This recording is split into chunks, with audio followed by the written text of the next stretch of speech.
Hello and welcome to Analysis with me, John Reece.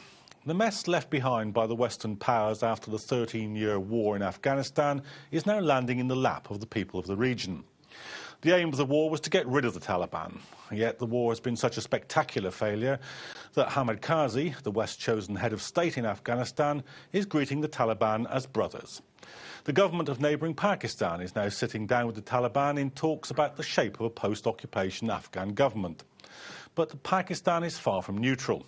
Sections of its secret service, the ISI, have links with the Taliban, and Pakistan often sees Afghanistan through the lens of its regional rivalry with India. So, will the talks get anywhere? And what are the continued roles of the United States and other Western powers in the region? With me in the studio are Taqveem Siddique, UK spokesperson for Imran Khan's party, the PTI, Azhar Javed, who's Bureau Chief UK of the Dunyaya Media Group. And we're joined on Skype by Chowdhury Ansar Mahmood, UK President for the legal wing of Pakistan's ruling party, the PML. But first, let's take a look at this report.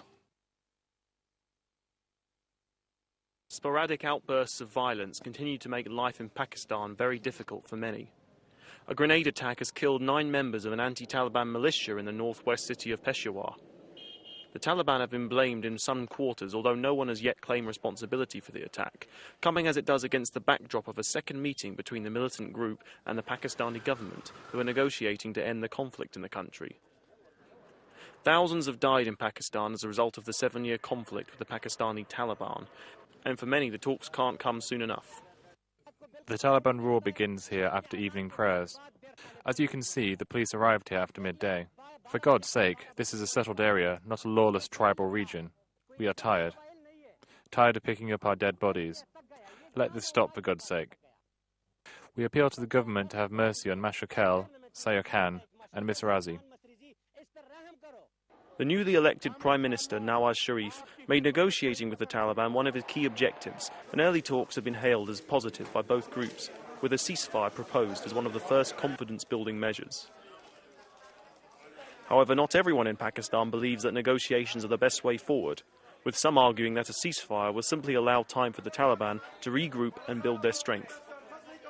A leading light in the Pakistan People's Party, Bilawal Bhutto Zardari, son of the former President Benazir Bhutto, has called for military action against the Taliban, saying, "We should not allow non-state actors, these cavemen living in hills, to decide Pakistan and India's foreign policy." The Taliban had originally called for Imran Khan, former cricketer and leader of the anti-corruption Pakistan Tehreek-e-Insaf, to represent them in talks with the government. However, Khan, who has already been accused of being too sympathetic to the Taliban, declined the offer. Instead, Sami-ul-Haq, a cleric known as the father of the Taliban for his role training fighters in the 90s, has taken the role. These two gentlemen went there the day before yesterday. The meeting was held in an unknown remote place in the interior northern region, around 4 hours' drive from Miranshah. The meeting continued almost till this morning. Thank God, very positive results and responses are coming out of these 2 days' talks. The Taliban, for their part, have made a list of 15 demands, including freeing prisoners, stopping drone attacks, and the introduction of Sharia law in the court system. Always in the background of these talks are the issues of Afghanistan and American drone strikes.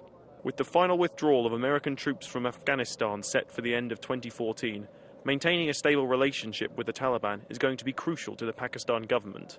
Should talks fail, the only option left may be military intervention. And with Sharif also urging an end to drone strikes, reaching a solution to the problem of violent insurgency in Pakistan is becoming ever more vital. Alex MacDonald, Islam Channel. OK, so Taqveem, are the talks going to work? Thank you for having me on the show, Johnson. Are the talks going to work or not? This is a question, obviously. If you look at the conflict, this has been going on for the last 13 years, and to be specific, for the last 10 years, it has been military operations, violence all around. The talks have to succeed. I mean, talks never go off the table anyway. The talks element will have to come at some point.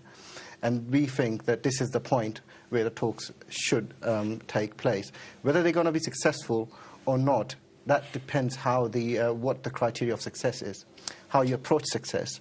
In order for it to be successful, we believe that the will from both sides, both from the government and the Taliban, to get to a solution is a key for the talks to succeed. But having said that, there has been a growing outcry of war hysteria in Pakistan from some factions as well, which makes us believe that we fear basically that 2 or 3 explosions or some sort of incidents may derail the talks. And because there are spoilers on both sides, there are hawks on both sides. But having said that, this is the point where the Prime Minister's leadership will be tested. And as much as we've got some reservations the way the talks have been progressed, but still we offer all our support to the government, and we are ready to facilitate any support that the government needs from our side. There is an actual second question there. Yeah. So why did Imran Khan not participate in the talks when he was asked to then? Right. This is a question that has been around since his name emerged from the Taliban side.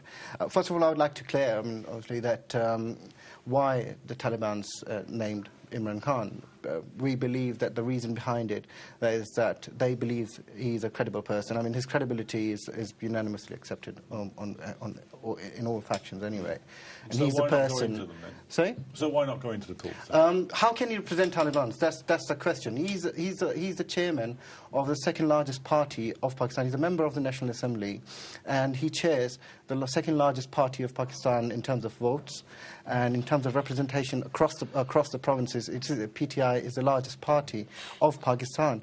Plus, our representative is already in the government committee. So there's no reason why Imran Khan should accept any sort of... So what do you reckon? I mean, Taqveem saying really that this is very unstable. That we're a couple of bombs away from it breaking down. Do you think it will survive the peace process? Thank you very much, John. First of all, we have to look at in whom. If you look at the Taliban side, there are around 32 factions between them. There are different groups who are operating independently. They don't have one umbrella where they can coordinate their efforts or what their terrorist activities. There are criminals in these Taliban factions. If we see, most of the kidnapping for ransom has been carried out in the name of Taliban. There are hundreds of people, Pakistani people, who have been abducted from the settled area and been taken to that area where the Taliban operates. So first of all, we have to see these things. You were saying about the success of this peace process. If you see today's Newsweek, there is an interview of Taliban spokesperson Shahidullah Shah, in which he's saying, after the implementation of Sharia law, Mullah Umar will be the Amirul Mu'mineen of Pakistan. And Mullah Fazlullah will be the Khalifa, his second person. This is the ideology of the Taliban. So what you're saying here, that basically there isn't the basis really between the parties for a peace process. Is that your point, really? No, what I think, or what my information is, because I'm in contact with in Pakistan with my sources. This is just more than a PR exercise. If you see towards the Taliban committee, Maulana Samir, he is conducting these talks on media. If anything happens, he come on straight away onto media. If you see the second person, Maulana Abdul Aziz, what the credibility of that person? He ran away from Lal Masjid in a burqa when there was operation. Do you think the person who ran away in a burqa just to save his life, he can be a credible person? So I think this is just a smokescreen.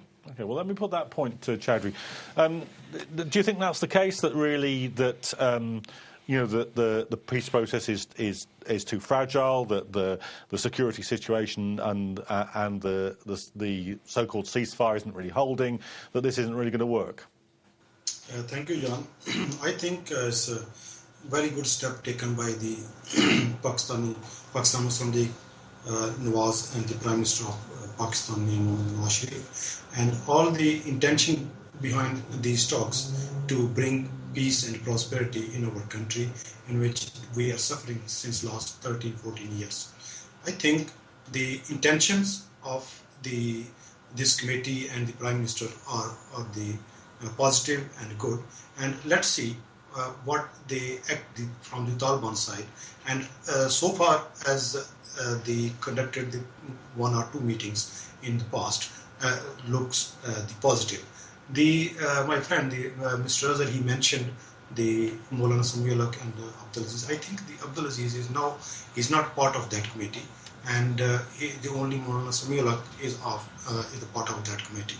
And I think we are not ready to accept all the conditions and terms and conditions of the Taliban, and so we can enforce in our country and make the amendment as per their requirements. We have to see the Constitution of Pakistan 1973, and if there is some sort of that clause in which we think that will be a viable option, and if these talks become successful, we may adopt those clauses, but not the complete the Taliban requirements, demands. Okay, Taqveem, what will happen if these talks don't work? I mean, they aren't the first set of talks. They wouldn't be the first set of talks to have failed.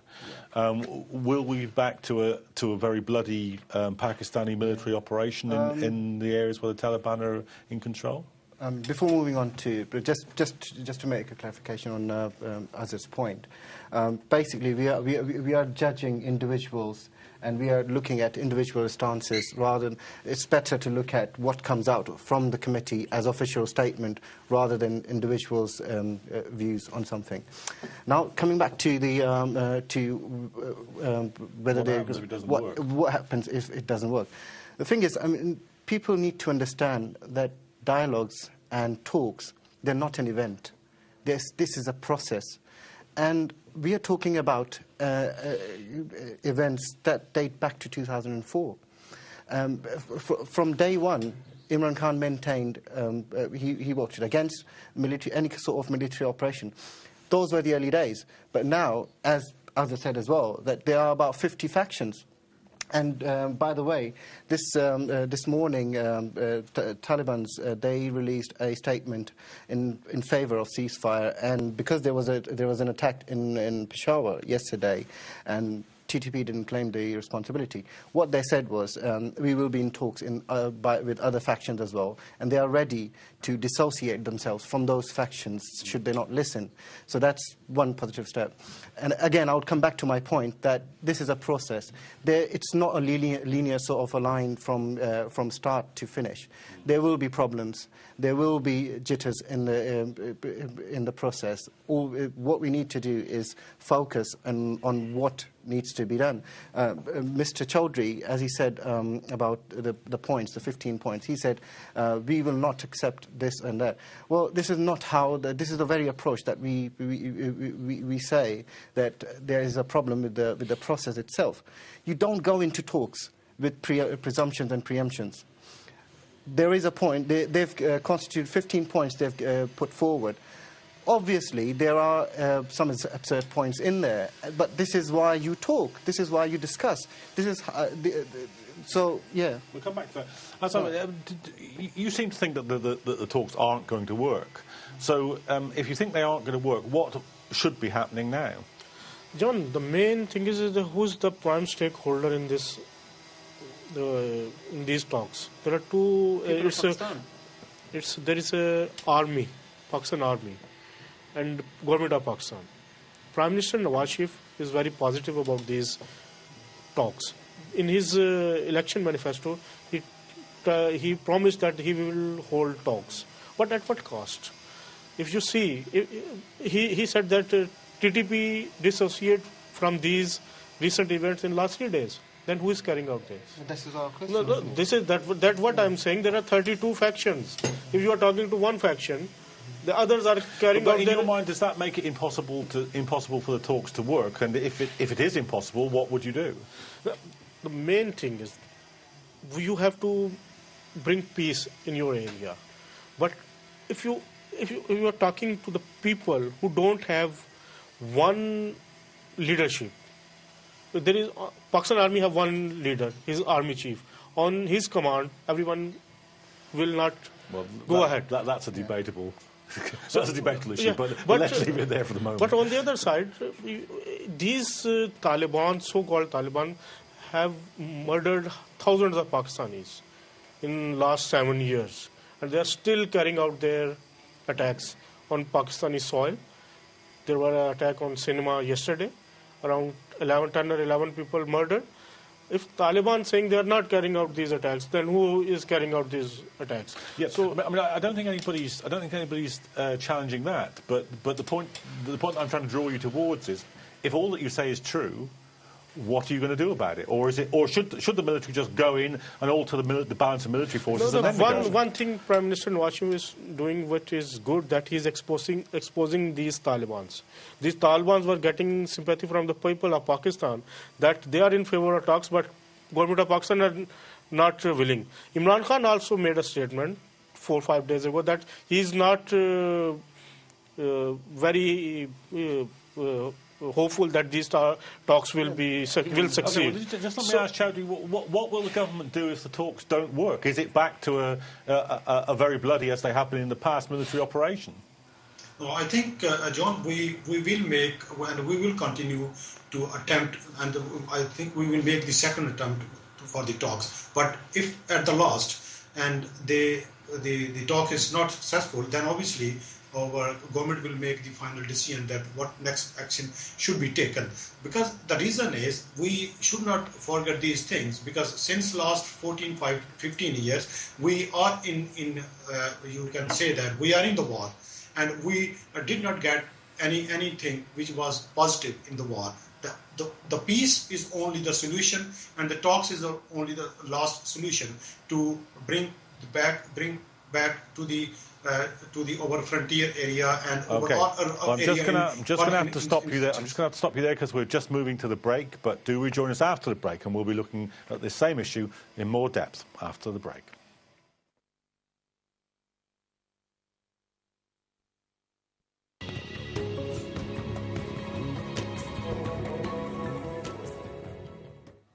Welcome back to Analysis, where we've been looking at the political situation in Pakistan and Afghanistan as the formal end of Western occupation of Afghanistan approaches.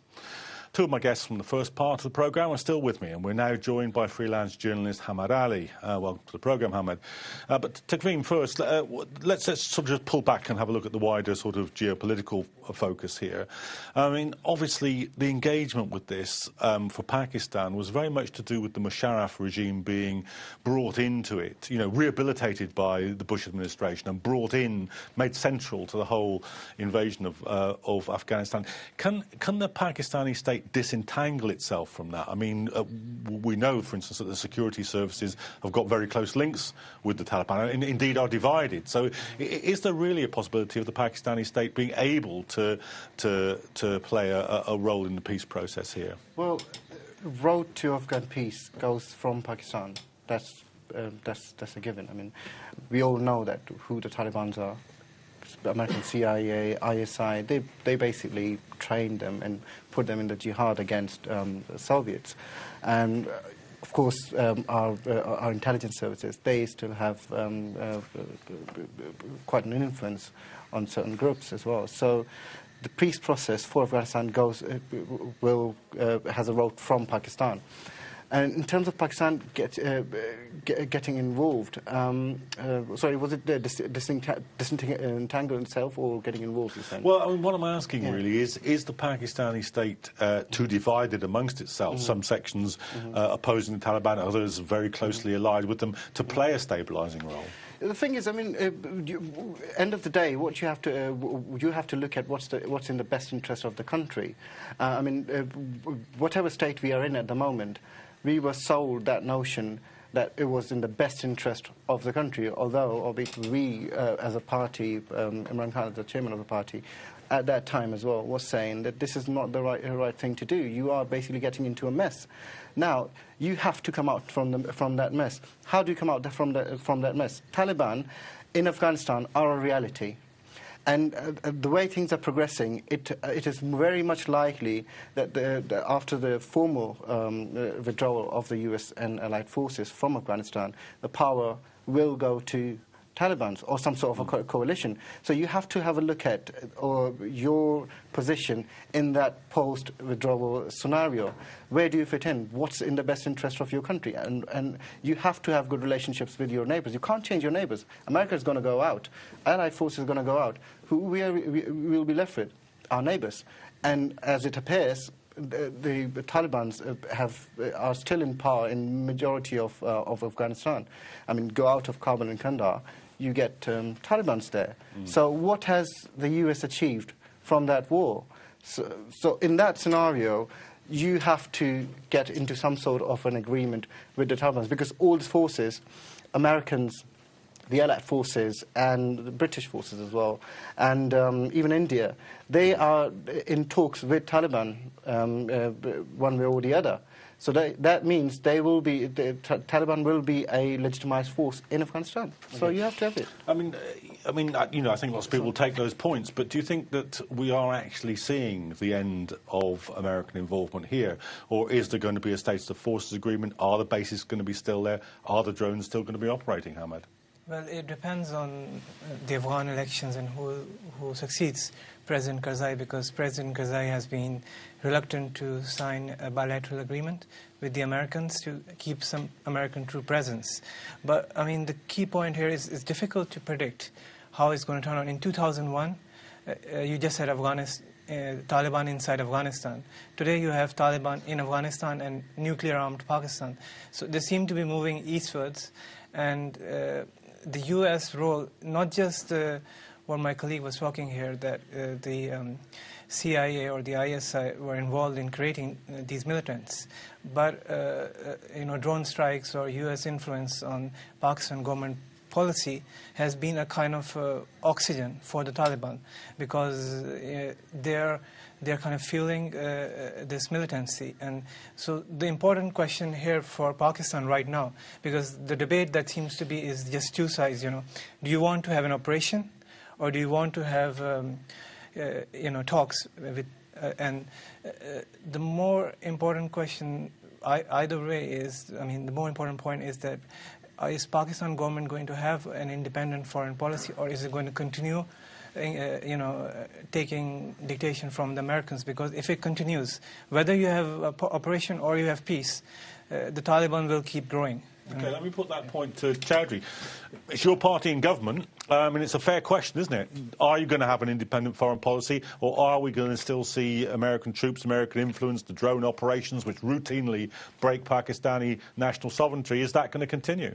Well, we are, from the day one, we are condemning the drone attacks, and we have when Prime Minister visited to Pakistan, to America, and he raised this issue very highly on all the authorities and all the officials. But that is the main thing that on which we are urging to them that to stop the drone attacks, and we want the full peace in that frontier area, because that has become that area in insurgency since last 15 years, as I mentioned earlier on, and we have to secure over all the borders, especially in the Afghanistan and India side.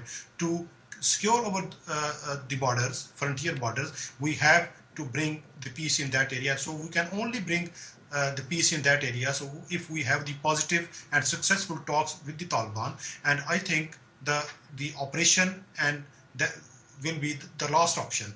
So we don't want to anybody, any country, to challenge our sovereignty and to secure our things. So we are taking these steps. Okay.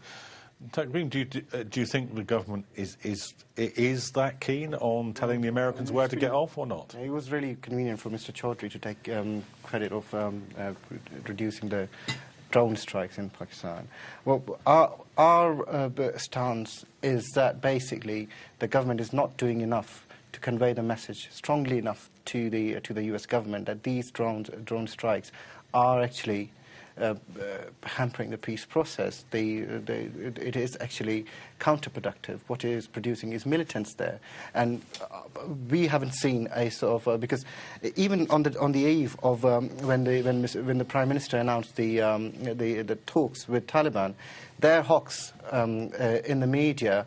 There are some responsible ministers. Minutes before that announcement, they were advocating a full-blown military operation in those areas. So basically, what we asked from the government to focus on what it wants and how it wants to get it. And we've offered all our support for that. And I think on the 28th of January, President Obama, he actually vindicated what PTI's stance was. He did say that there will be a stark reduction of the drone strikes during the peace process. But we are not really positive about it, to be really honest, because it really depends. It also indicates that if you look at his statement, that actually tells that it is a yes or a no from the government of Pakistan. So I believe, we as a party believe, that the key lies with the government of Pakistan. If they don't want them to do it, they wouldn't do it. If they do, then obviously this is Mr. Nawaz Sharif there to take a leadership decision on it, to come out really strongly about against these drones. I mean, Hamid, you were saying how important the continued American presence is to this process, but do you think that even if that were reduced or withdrawn to a degree, is the Pakistani government sufficiently homogeneic to be able to conduct a peace process? Is it not too internally divided between different factions to be able to conduct a proper peace process? I think dialogue is important. I mean, even Malala Yousafzai, who was shot by the Taliban, said in an interview that there should be dialogue with these militants, because everyone realizes you can't keep on fighting with them.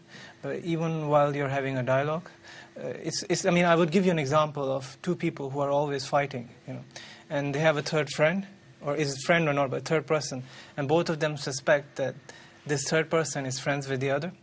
So this third person is the Pakistani state. One side is Taliban, the other side is the Americans. So the Pakistani state is seen by the Taliban as friends with America. The Americans see, Pakistan playing double game or being friends with the Taliban. So they both beat up Pakistan, the state, individually. They're both, So Pakistan has to remove itself from this perception that it is following American dictation. It also has to remove itself from, it can't. I mean, it has to have a dialogue with the Taliban, but that doesn't mean, that you start taking dictation from them. And Shadi, what do you make of the point that's sometimes made here that sections, at any rate, of the Pakistani state are keen to to keep a hand in Afghanistan's politics because it acts as a kind of buffer with relations with India, with its regional rivalry with India? Because in Afghanistan politics have very much effects on the Pakistani politics, and if the Afghanistan government or their policies are not the positive so we have the problem in Pakistan as well. If you look at the history, whenever these Afghanistan's circumstances are changed, that directly affect to Pakistan. So to keep peace in over that areas, because we are very attached with them, we are very close to them in most of our countries' borders attached with Afghanistan. So we have to keep eye on them, and we have to look at what policy they are adopting and what they are doing, what policy they have in their future, and what will happen after the exit of the American troops from Afghanistan. So we have to look each and every aspect in relation to the Afghanistan, their own policies. The second is because the Indian we are fully aware that Indians, they have the interference in Pakistan via in Afghanistan as well, and they have a very some sort of strong their connection with in Afghanistan, and from there we believe that they are also using these Taliban names, but on the back the Indian, they are making these sort of troubles in over that area. So we should have take very serious steps in that aspects. Taqveem, do you buy that? I mean, there's a long-held belief that Afghanistan is being used in that rivalry, or is a complicating factor in that rivalry? I mean, there are evidences, and there have been historical events that do prove, to an extent, that there has been a foreign sort of element involved in whatever is going on in the region. It's a strategically really important region. What we believe in, our policy in the past of basically having Afghanistan as our fifth province, these sort of things, that should actually stop. I mean, we need a stable Afghanistan neighbouring us. We need a peaceful Afghanistan. But obviously, we can't just go into to countries for our broader aims of strategic depth. These sort of things. These things have to stop. Having said that, I would say that Mr. Chaudhry was right in an extent that there are about 16 or 17 consulates of India in Kabul. What are they doing there? So, yes, there is an element to that, but taking a step back, having a look, what we've done wrong in the past and how this can be corrected. Yes, peace process will bring peace, but will it be a lasting peace? How will it be a lasting peace? It can be a lasting peace through regenerating that area. I mean, look at the area. For the last 60, 65 years, there's only 40 Pakistani laws that apply in FATA. They're looking for even the basics, the most basics of facilities in those areas. You have to educate people. You have to bring prosperity to the area. These sort of terrorism or any sort of extremism, that stems from a neglect for the last 60, 65 years, obviously coupled with foreign intervention as well. All right, Hamid, let's just sort of rehearse what we've said in the discussion. We've said there's a very strong American and Western presence which probably won't go away. We've said there's a regional rivalry between Pakistan and India. We've got a deeply rooted Taliban which has now spread into Pakistan. I mean, when you sum it up like that, the peace process doesn't look that healthy, does it? I agree. It doesn't look very optimistic, but there's no reason to give up hope. I mean, dialogue is the start of a process, but it's also time to question, like, how did we reach at this stage where, 10 years ago you didn't have this kind of Taliban presence, you didn't need to talk. Now you have,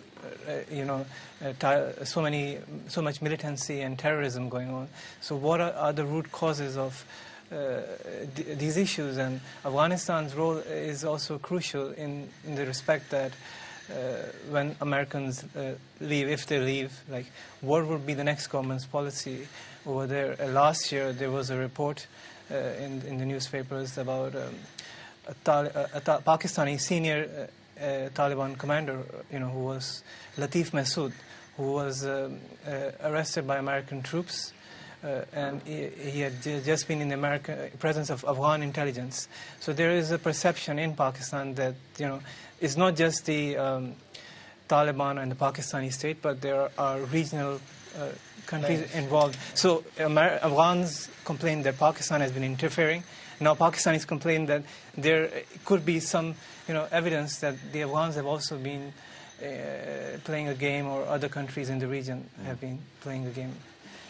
Chad, I mean, in many ways this is a very long story, isn't it? Because, I mean, if you look at the history of Afghanistan back through, the British involvement, the rivalry with Russia, it's always been a buffer state, and it's always been pressurised by the surrounding countries, both regionally and from the imperial powers.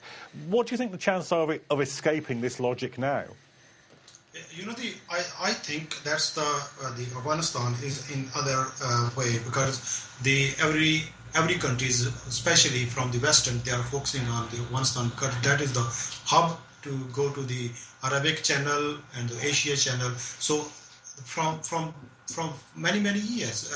They have been using, as you mentioned, that the first in Russia, then the USA, and all these countries are there.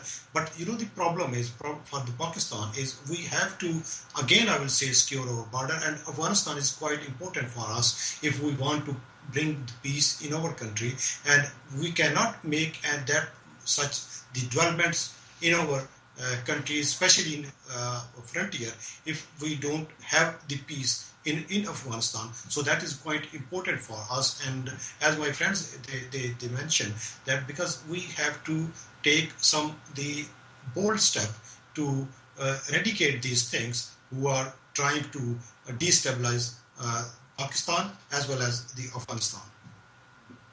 Taqveem, I mean, whatever the complexities of the situation, I mean, there is one thing that is certain, and that is, I think, as Hamad said earlier, the war on terror, the invasion and occupation of Afghanistan, that made the Taliban not a foreign policy question, but a domestic question for Pakistan.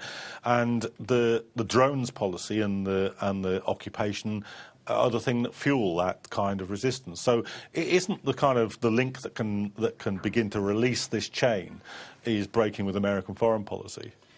As Hamad said before, that there was no Talibans before, TTP in Pakistan before 2006.